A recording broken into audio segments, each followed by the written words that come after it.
Welcome to Gay as in Happy. I'm your host, Ja'Mel Ashely, a seeker of happiness. Thank you for joining me on this journey as we learn to discover happiness together. We will be graced by some impressive, brilliant, opinionated minds as they tell us what makes them gay. Remember, that's gay as in happy. But first, you know how we like to start this show off. What I want to know, what makes you happy? Is it a long bubble bath with a glass of wine? How about a little Netflix and sleep? Is it a long walk under a starry gazy night? Are vacations your ecstasy? Or is it ecstasy? Gay as in happy does not endorse drugs. At least that drug. So, right below me, you will see the question, what makes you happy? At any point throughout this show, please take the time to let us know your thoughts about what makes you happy. Let us know what kind of activities you do to reach your state of happiness. Whatever you want to say, we want to know. We're trying to figure out how people are staying sane in this quarantine through these difficult, unsure, rocky times.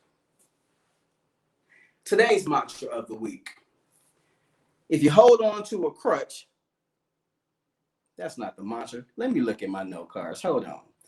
The mantra is, if we have a crutch, we'll lean on that crutch. So, kick the crutch. Yeah, y'all seen my leg do that. Look at that, boy! Kick the crutch. Let me give you an example about what exactly this means. So for the past 2 weeks, if you've been watching, then you might remember that during this portion of the show, I was holding on to my iPad like a little baby. But then I realized I created this show. I know why I created this show. I know what this show is about. And I know who the hell the guest is. I don't need no iPad. I was using it as a crutch. So I had to kick it. I still got it over here. I ain't even gonna lie. Just in case I forget where my space is, let's just keep it real. Now, I'm not here to lie to you, but I did realize that I didn't need it. It is so essential that we take the time to recognize the things that may be holding us back. And once we know what they say, if you know better, you do better. Once you realize that you have a crutch, you got to let it go so that you can continue to evolve and grow as a human being. That's my mantra for the week. We're going to move right along into current events. This week, we will be talking about Babyface and Teddy Riley and Georgia reopening. But we're going to start with Babyface and Teddy Riley because they might be the only old head producers that's still alive that ain't got no taint on their name, at least that we know of in this moment. I hope I don't have to amend that because I'm rooting for them. Who the hell knew that Babyface and Teddy Riley had IG accounts? I'm always on Instagram. I follow everybody. I ain't know Babyface had no IG account. But that's really all I can say because I ain't watching shit. I ain't had time. I've been working. I hope y'all watched it. If y'all did, make sure you let me know how the hell it was. Who did you think won? Did Babyface win? Did Teddy Riley win? See, I think I would have been biased. Babyface been my man since I was a kid. I actually had to look up who Teddy Riley is. Ooh, don't shoot me. I ain't know though. I ain't gonna lie to you. Man.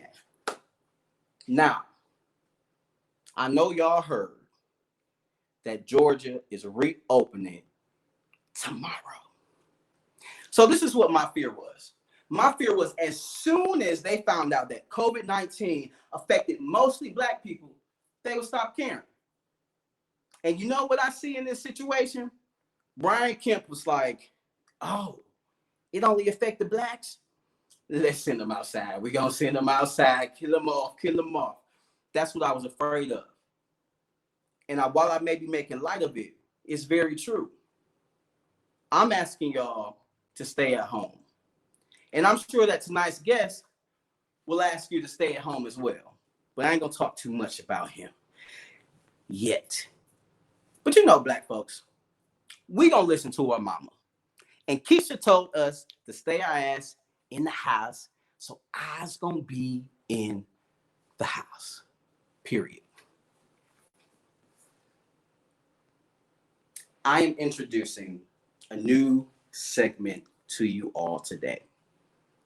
It's called Hood Cooking. Now, let me tell you how this came up.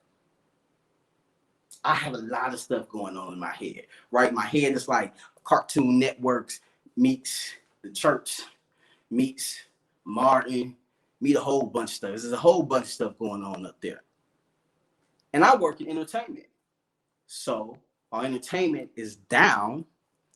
I've decided that everything, well, I would say about 95% of everything that comes to my mind, I'm just going to execute it.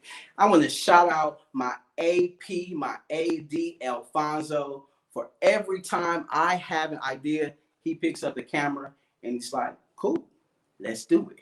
So without further ado, I would like to introduce you to the first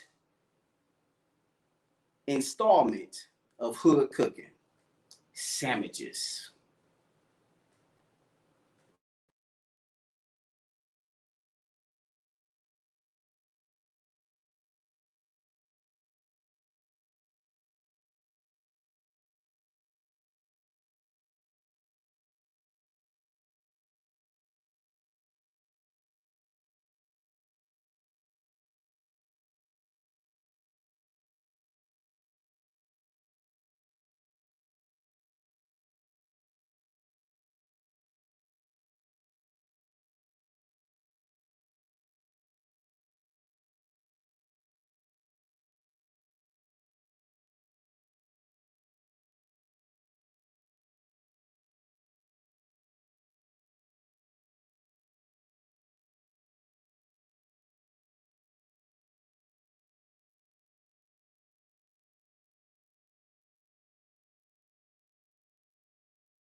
Well, that was a bologna sandwich.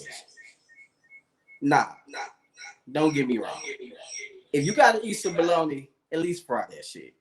You know, fry it up, put some hot sauce on it. But really, if you have a choice, don't eat bologna. What is in that? Why did we eat that growing up? What's in that? One thing I forgot to do before I can move on, I want to shout out this shirt I have on. I am human. Be sure to check them out. I am human. You are human. People without homes are human. People living with HIV are human. Our LGBT community is human. Heteros are human. We all human beings. Remember that. Now,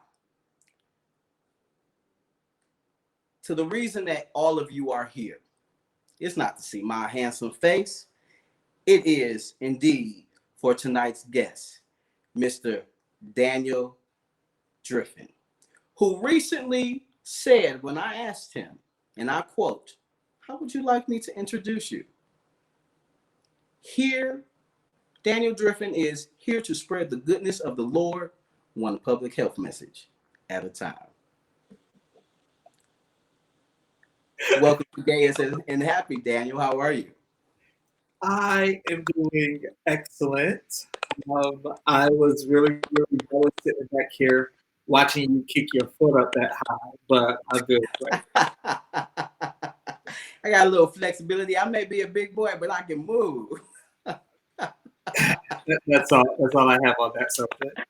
All right, Daniel. Before we get started, we're gonna play a game called Never Have I Ever.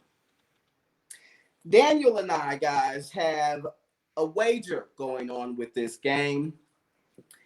I said $10, but Daniel was feeling lucky he wanted to double it. So this is how this is gonna work. If I get all 10 of Daniel's fingers out, Come on. he has to send $20 Come to on. someone of my choosing. Come on. It cannot be myself, and it cannot be my partner. But if I don't get all his fingers out, then I have to send $20 to myself. I mean, to someone of his choosing. All right, let's see them fingers, Daniel. You ready? 10? 10. Okay. Never have I ever. Wait. We know how to play this game, Daniel. Wait. So, like, how many questions will you ask? 10. Okay. Mm-hmm. I was going to throw a bonus one in, but I'll let you go. Okay. Because that's how confident I feel. Never have I ever eaten a bologna sandwich. Never have I ever been skinny dipping. Don't lie, Daniel. Like, I can see your face. Never have I ever bought a book from the Scholastics Book Club. Oh, wait a minute now. You trying it.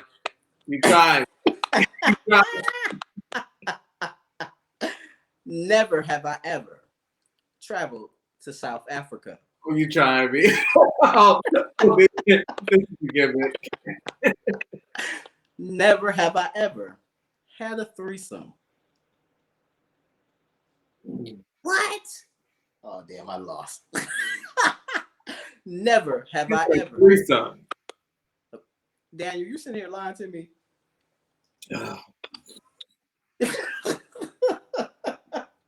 All right. I can't. Now that we know what the word integrity means, guys, never have I ever been to a drive-in movie. Oh, I did. Yeah. Never have I ever worn a wig. Yeah. Okay. I think you're cheating. Gentlemen, I would like to bring count that there are 3 more never have I evers, and Daniel has 3 fingers left. Daniel, never have I ever given a safer sex demonstration. Never have I ever hooked up with a presenter at a conference. I think these are very, very charged questions, and I just want to put this out there. Oh, put that finger down, boo boo. Put it down. Oh, and this is the best one of all. Let me get close to the camera. Never have I ever spoken at the National Democratic Conference. And the winner is Fake me. news. It was biased. I won't let y'all know what I did to get all that research, but when I have somebody on, I like to know who I'm talking to. So I do talk to a few people here and there. So Daniel, I would like you to send your $20 Uh-huh. to. Oh dang, I forgot to write this cash app down. I knew it was something. You know what, Daniel? I'm gonna announce the name, and then I will give you the cash app later. Okay. Okay. All I right. would like to send the $20 to my brother AJ in Philadelphia. Okay. AJ, if you're watching, you just won $20. If not, my nigga, you won $20. All right, that was fun. I like jogging your brain, and I like cheating you out your $20. First, Daniel, thank you again for squeezing us in between CNN and Netflix. I really appreciate that. I'm honored to have you on Gay as in Happy. This show is a quarantine-inspired show about happiness, and happiness is whatever that it is to you. Okay. Before we jump into the questions, one of my most favorite moments from this quarantine actually came from you on day 4. On day 4, you said on Facebook, and I quote, "While at Target today, I went to buy a puzzle. It was $15.99. I bought wine instead. Much better purchase." Daniel, I think that was the best choice anyone possibly could have made. You made the right choice in my eyes, and I thank you again for being here with us.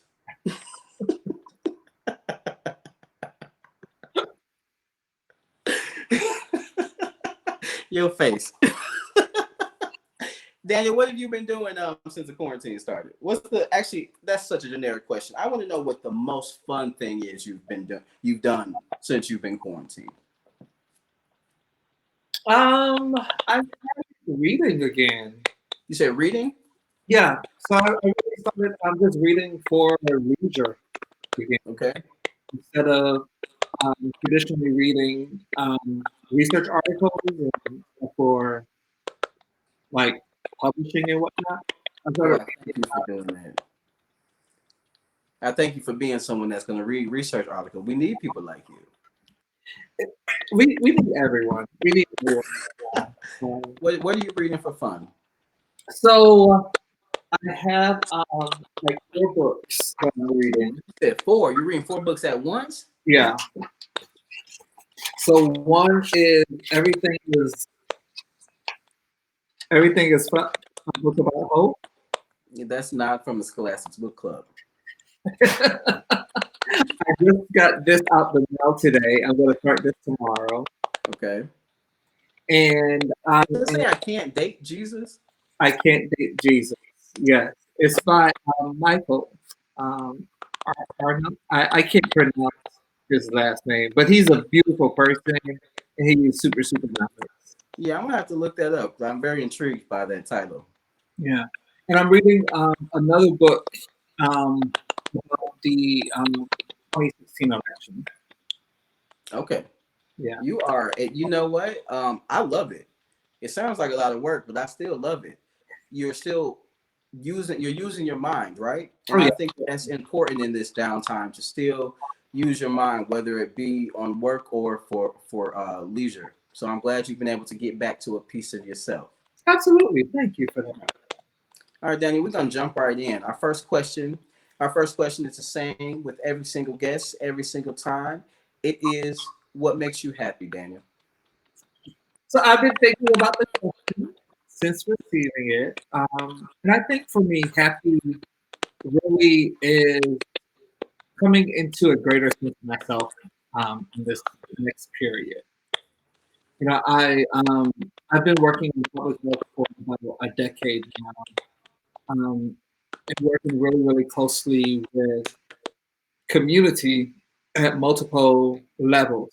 And what I've found over the years, you know, you definitely can misplace yourself within the work that you accomplish. So right now, for the last year or so, it's really been just finding out who am I, what makes me smile, what makes me, giggle in the middle of the night, all those types of things. Of course, it includes like the everyday stuff, like watching the good folks on Facebook, um, FaceTiming my younger sister, who is 9, FaceTiming the family, but also even, the things that I really, really love to do, like flying and journaling. So that's really making me happy. And I think the last thing I would say is attempting to create a community that is more embracing of all of us.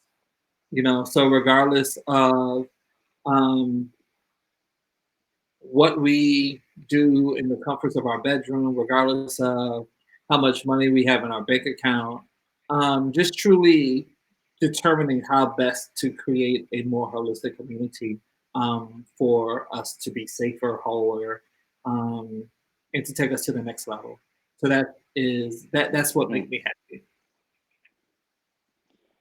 So, Daniel, you and I haven't known each other very long, and I wouldn't say that we know each other particularly well, but I am honored to have been in spaces with you and to know what I do know about you. Based on what you just said, I believe my next question for you is very fitting because it, replicates what I've seen in you, and that is that you are a servant to humanity. And for all purpose inclusive, the definition of servant here is someone whose gifts should be used in service to others. Um, so I want to know if you've always seen yourself as a servant to humanity.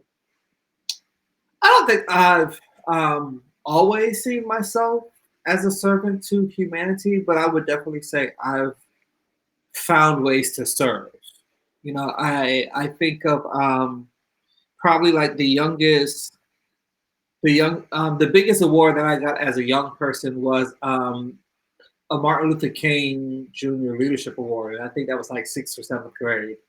And Mm.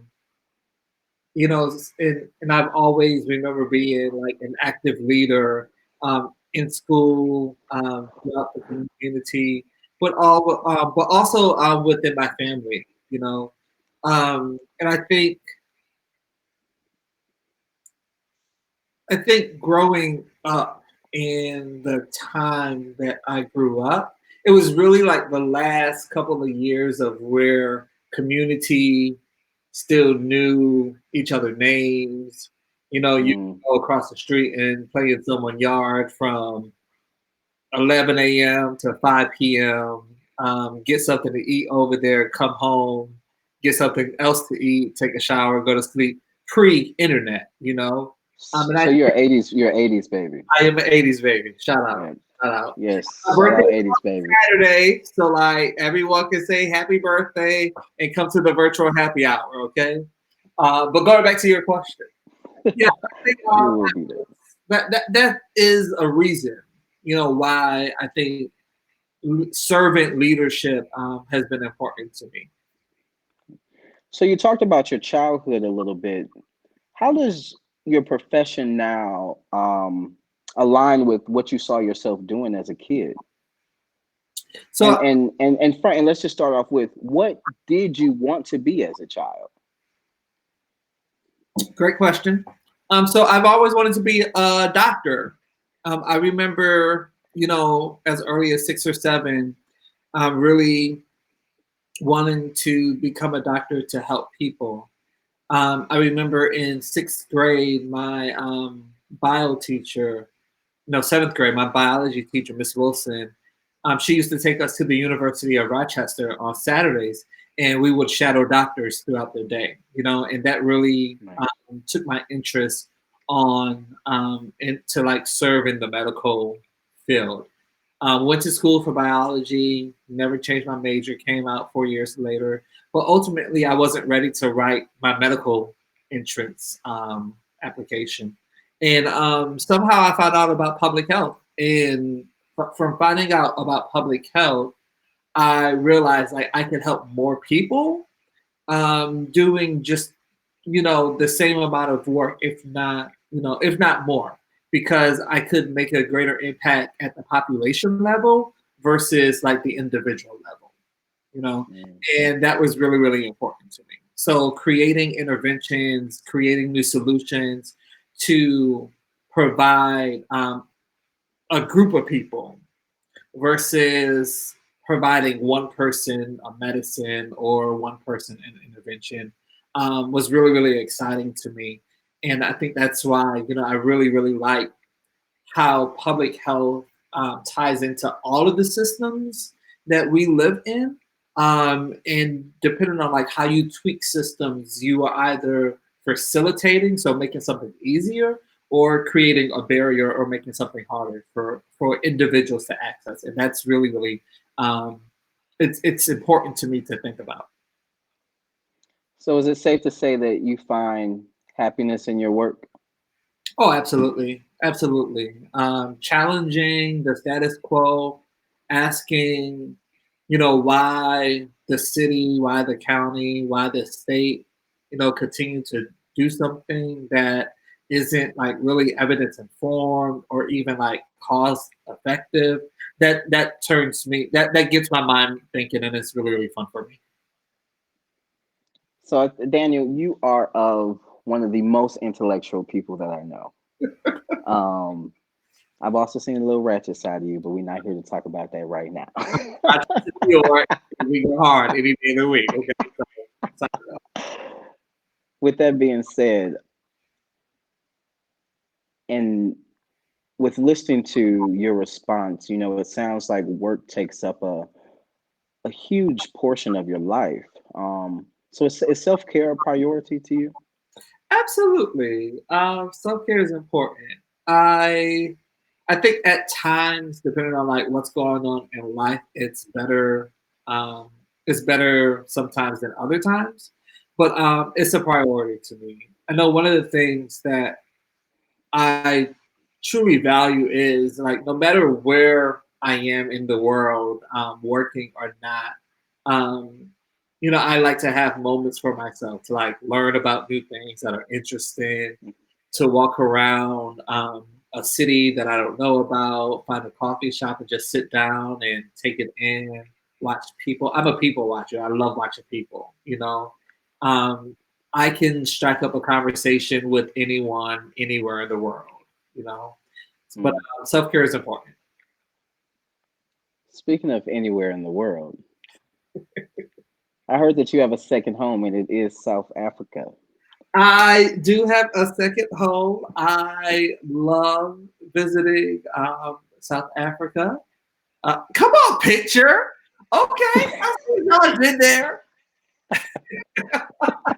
uh, so that is the last year. This is the last trip visiting Cape Town. So I usually go to Cape Town for about 2 weeks at the end of the year. Again, just to walk around, eat good food, journal, go to the top of the mountain, take pictures of flowers, and just like really, really get off the grid. And that is exciting for me. Yes, that's exciting for me. I enjoy that. How did this become an annual thing for you? Say that one more time. How did going to South Africa become an annual event for you? So I went to South Africa back in 2016 for the International AIDS Conference, and it was in Durban, okay, Africa, which is on the east coast of the country. And no one told me that after the conference was over, everyone was going to pit stop in Joburg and Cape Town, right? I came straight. Oh, dang.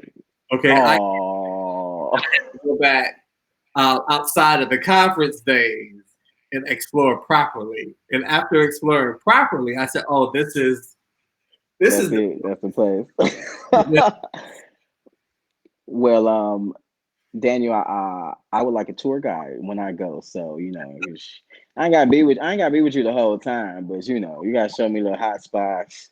December 12th through the 24th every year. Okay, December 12th through the 24th.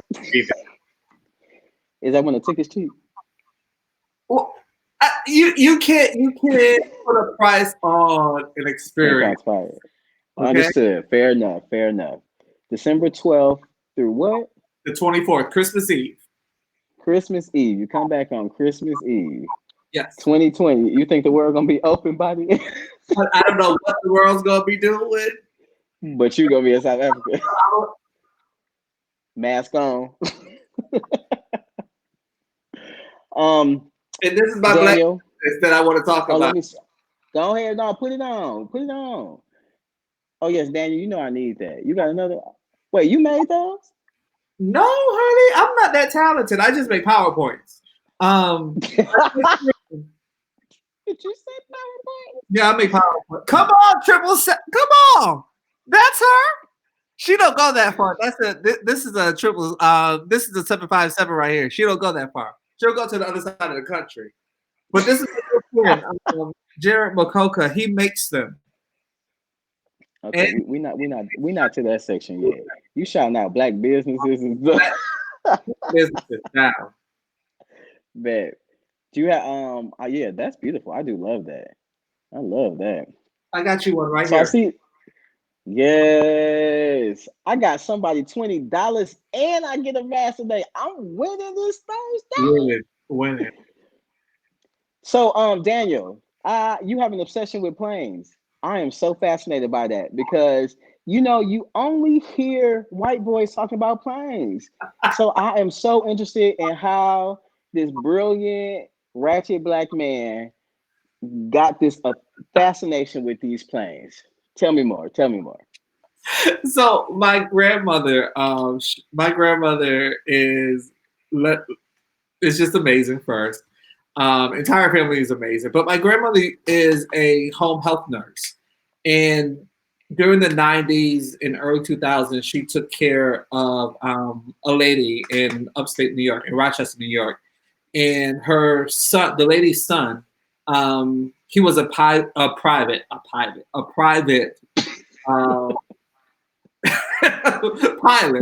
And they had their own. I was gonna let you get there. Well, a private, he could have flown in the army. I don't know. He's a pilot. He was a pilot. What'd you say, pilot? He was a pilot. All right. Oh, and my grandma is listening. Shout out to G Unit.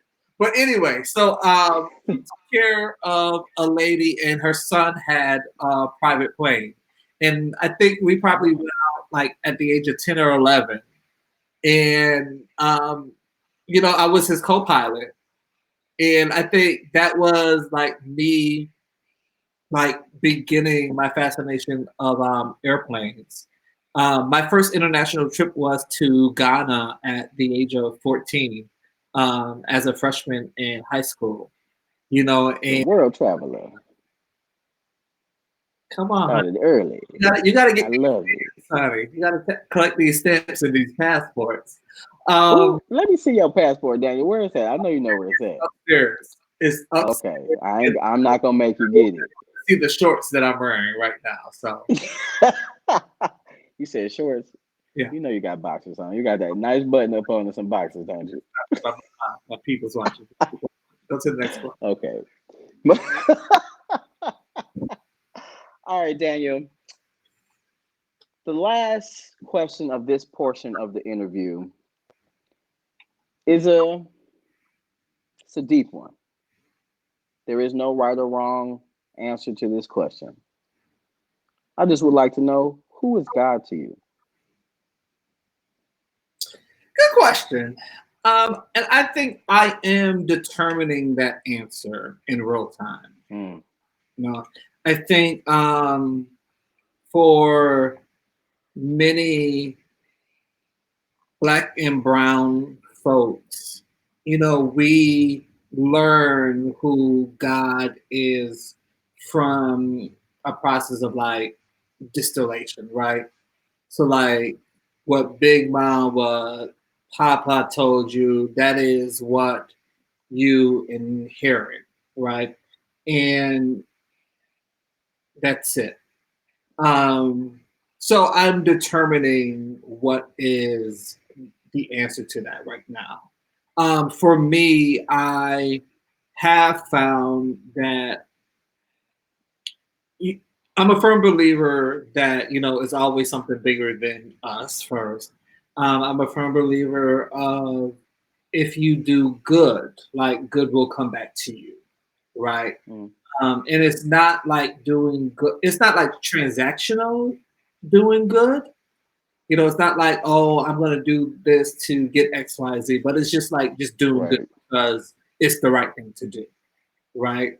Um, and I think all of that ties into the answer for me. You know, it's reading a litany of religious texts, you know, to um, determine the truth versus, you know, one truth, if that makes sense. Yeah, well, it makes sense. I appreciate your willingness to be so vulnerable in this moment because you know, as Black folks, and particularly as Black folks in the South, giving an answer like that will make people gasp. Ah, what you mean you don't know who God is? As You my know mom, God is good all the time. and my mama is in this chat box right here saying, "Hey, boo, Janine Nelson is my mother." Okay, so again, Well, now let me just say this: this picture right here is from my college graduation night. Okay, May 3rd, 2008. Y'all support my mama updating her picture. Okay, please like tag her and say, Janine, get a new picture. Okay, do that for me. Go ahead. I'm sorry, Devon. Miss Janine, Daniel would like you to update your profile picture. He said that was a great memory, but you all have had many more since then. Like Uh, my little sister wasn't even born yet. Okay, in that picture. Okay, oh, so you're the favorite. You're the favorite. mom, Let me stop. mom. I got If your little sister is listening, I'm joking. I'm joking. You know you're the favorite. You're the girl. They love you more. Daniel. So as you saw earlier, I started this new little thing. It's called Hood Cooking, and I would like to watch episode with you, a little snippet with you. All right. okay. All right. Let's see what. Remember, the category is sandwiches. Okay.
Oh, you're using the same knife? Oh no.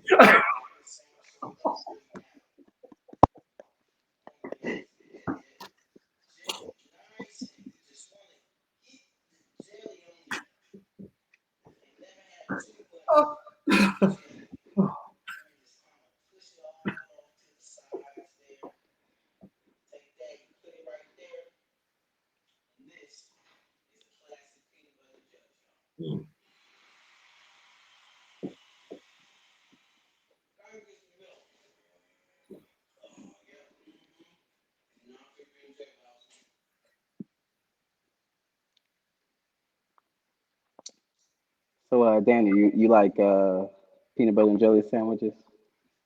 So the first thing is first, okay, you use the raw peanut butter. Okay. What? So I In Jiffy? What you grow up with? no, I am a Peter Pan peanut butter eater. Okay. You would like the man in tights. First, second If you don't use apple jelly, you ain't doing nothing, okay? Apple jelly? I've never heard of people in jail with apple jelly. All the Southerners in this box, tell this man about apple jelly, okay? If you're not using You got apple some apple.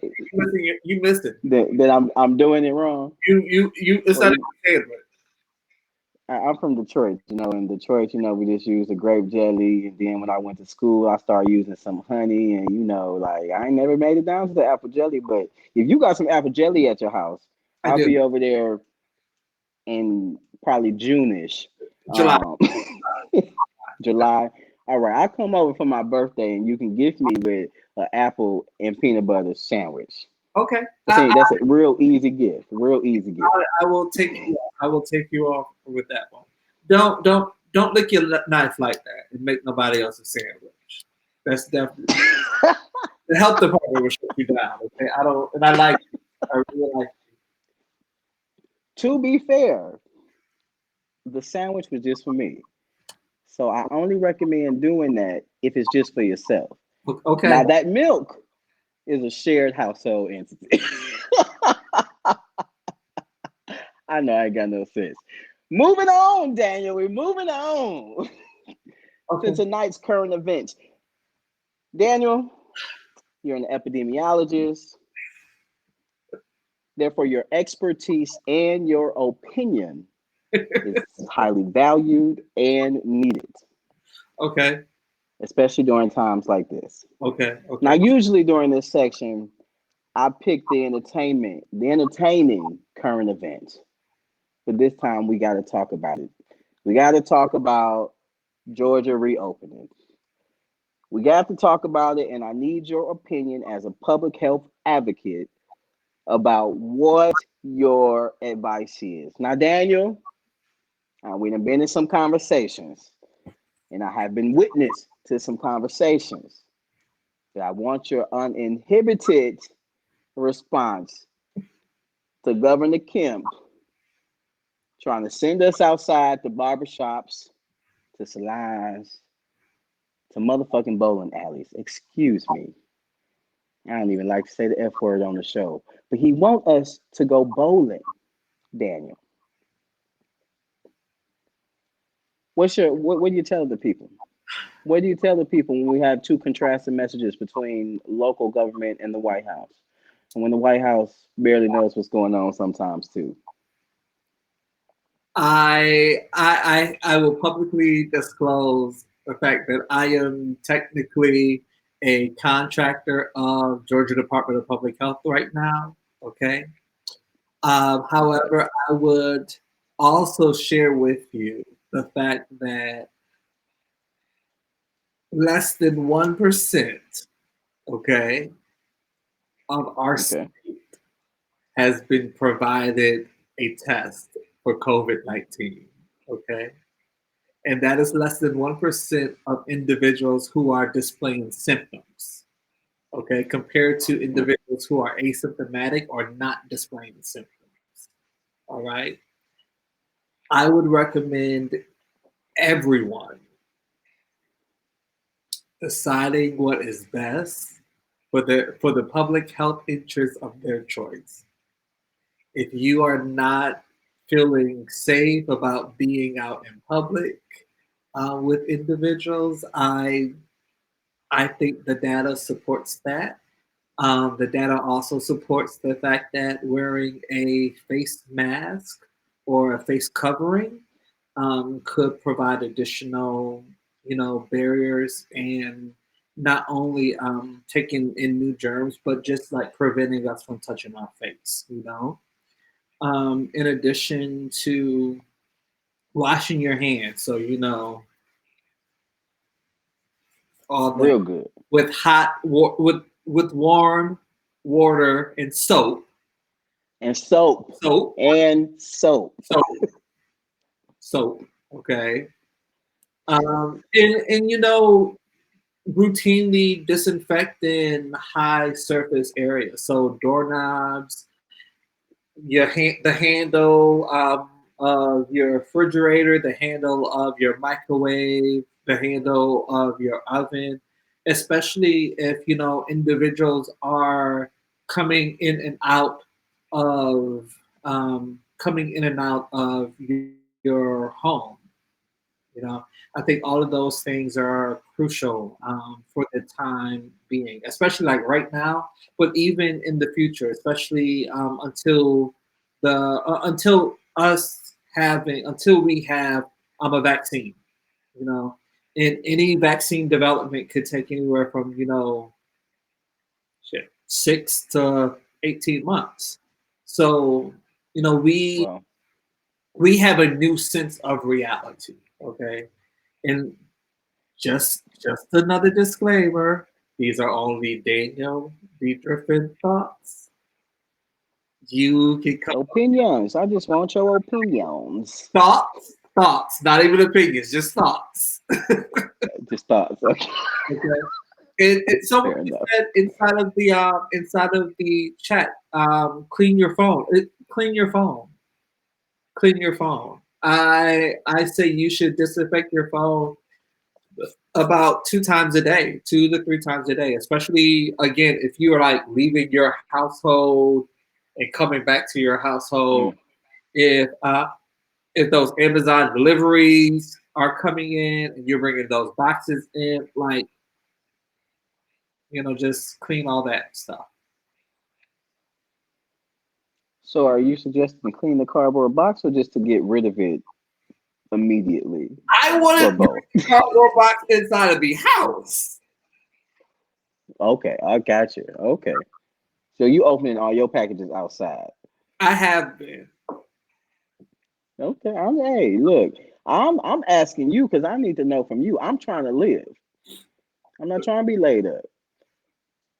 I think all of us is Period. trying to do the same thing. And just like Mayor Lightfoot, you know, get your in that house, okay? Before In I the eat your. house.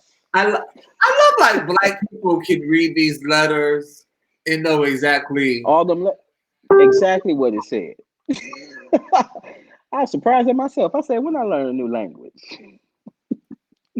Daniel, thank you for your insightful thoughts. The mamas who said those words to us growing up to keep us on the straight and narrow. Oh yeah. So we should be saying thank you for Black Mamas. Thank you, Black Mamas. We love you. Daniel, I want you to take us out with your favorite mantra. Oh, I had an opinion on the Babyface and Teddy Riley. We don't got time. Oh, you want to talk about it? I just All have right, let's talk about it. We got a little quick opinion. Babyface Tell me won. about it, because I ain't see it. Babyface He won. did one. He won. Babyface Hands won. down. The fact that Good. Babyface wrote the Waiting to Excel soundtrack, okay? Period. Okay, Babyface All won. right. Thank you for that. I appreciate that. Babyface won. At least I know. It's 1-1 in my book, whether I watched it or not. I know what Babyface wrote. I only think you on 2 You occasions. gonna sing it for us? I can't sing. I asked you that earlier, and you said you was gonna sing for me, Daniel. You lying to these people. Don't be lying to me. Daniel, what's your favorite mantra? So I had 2. The first one, Overachievers. Maya Angelou has talked about the first one, and it's by a slave in the Roman Empire. His name is Terence, and it was around like 80-20. But he said it in Latin. I can't say it in Latin, but I'll give the translation. And the translation is basically anything human cannot be alien to me. Mm. If any human does something, it cannot be foreign to me. So if you're a doctor, if you're an engineer, if you are a gardener, anything that a human being has done or can do, you can do it also. That's the first one. And the second one Love is it. Love it. something that Oprah says all the time. And during her last interview, during the last show of the Oprah Winfrey Show, three things: Did you hear me? Did you see me? And did what I say matter? And Hmm. I think those three things um, is like what we fight for every day of the week. You know, is validation. It's ensuring that regardless of the individual who is sitting across from you, regardless of the instably housed person that's at the corner, even if like you can't help, did you see me? Did you hear me? And did what I say matter? You know. So I always think about like how can we ensure that we are just like validating the least of those, regardless of like it being or becoming transactional. So like how can you, how can we do good regardless of what will come back to us. So I think those are the things that I wake up and live by every day of the week. You are truly a servant to humanity, Daniel. I would like you to shout out your black business for us one more time. Yes! Shout out to the J. Mikolka Collection. I've known Jay Makoka. I've known Jay for more than a decade. His business is over here in this panel, but he makes shirts. He makes short sets. He has these face coverings right now. Just an amazing all around guy. He's a tailor, so like he took a suit home Oh, nice. yesterday to fix up for me. He has dressed me for the Saving Ourselves Symposium more than 3 times. I You asked better him. have a stylist. I asked him this morning, can he make a duvet cover out of a comforter that I bought, but it's not heavy enough? And he's like, it doesn't work like that. And I'm like, you can sew a seam and put a zipper on it. I just find it on YouTube. So like, shout out to him. Shout out to him and shout out to like, oh, Not you. Yes, you better be giving that man business and dollars. I love it. I'm gonna have to check him out. I love supporting black-owned businesses. Daniel, tell the people where they can find you. I hide in the public. I'm on the Facebook, Daniel B. Driffin. I'm on the Instagram at D Driffin. I'm on the Twitter at D Driffin. She changed her picture. See, that is the influence of social media. Hey, But I'm out here. mama, I give you an air hug, mama. I'm out here. You can just punch the little black gay boy with the HIV in Atlanta. I'm sure my picture will come up on the third by the third row. I'm out here. Like, find me if you need something. Yeah, no, Daniel. When I googled your name, it was pages Oh my God. upon pages. You just And gotta I do was like, "Ooh, Daniel is important." Daniel, thank you so much for taking out your time this evening to talk to me. Um, we're going to jump right into our next segment, Extra Extra. Let's talk about it, and a sneak peek into something else. We actually don't have an extra extra this week. Y'all niggas ain't write nothing. So, if you would like to make a suggestion, ask a question, or give feedback, please do so at gay, as in happy, 20 at gmail.com. That's gay, as in happy, 20 at gmail.com. Don't go anywhere just yet. There's one more thing coming your way.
Thank you for tuning into Gay as in Happy. I'm your host, Ja'Mel Ashely. See you next week with a talk with while we talk to an entrepreneur and a full-time employee, Miss Tori Cooper.